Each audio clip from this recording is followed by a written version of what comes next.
మెదక్ జిల్లా రామాయంపేట మున్సిపాలిటీ పరిధిలోని కస్తూరి గాంధీ గురుకుల పాఠశాలలో ఎనిమియా ముక్త్ భారత్ కార్యక్రమాన్ని నిర్వహించారు. స్థానిక మండల వైద్యాధికారి డాక్టర్ హరిప్రియ ఆధ్వర్యంలో ప్రత్యేక వైద్య బృందం గురుకుల పాఠశాలలోని సుమారు 100 మంది విద్యార్థినులకు వైద్య పరీక్షలు నిర్వహించారు. ముఖ్యంగా 13 నుంచి 18 సంవత్సరాల వయసు గల బాలికలకు రక్తహీనతను తగ్గించడం కోసం వైద్య పరీక్షలు నిర్వహిస్తున్నామని, ఎవరికైనా రక్తహీనత ఉన్నట్లయితే వారికి ఉచితంగా మందులు సరఫరా చేయడంతో పాటు పౌష్టికాహారంపై అవగాహన కల్పిస్తున్నామని డాక్టర్ హరిప్రియ తెలిపారు.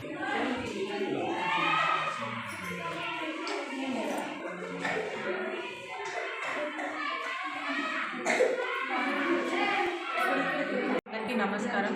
మన తెలంగాణ ప్రభుత్వం ప్రతిష్టాత్మకంగా నిర్వహిస్తున్న అనీమియా ముక్త్ భారత్ అనే కార్యక్రమాన్ని ఈరోజు మన పిహెచ్సి ధర్మారం పరిధిలో కేజీబీవి కోమటిపల్లి రామాయంపేట మండలంలో ప్రారంభించడం జరిగింది. 8 నుంచి 13 సంవత్సరాల పిల్లలందరికీ అనీమియా స్క్రీనింగ్ చేయడం జరుగుతుంది. అయితే అనీమియా తక్కువ ఉందో, రక్తహీనత తక్కువ ఉన్న వాళ్ళందరికీ ఐరన్ టాబ్లెట్స్ ఇవ్వడం జరుగుతుంది.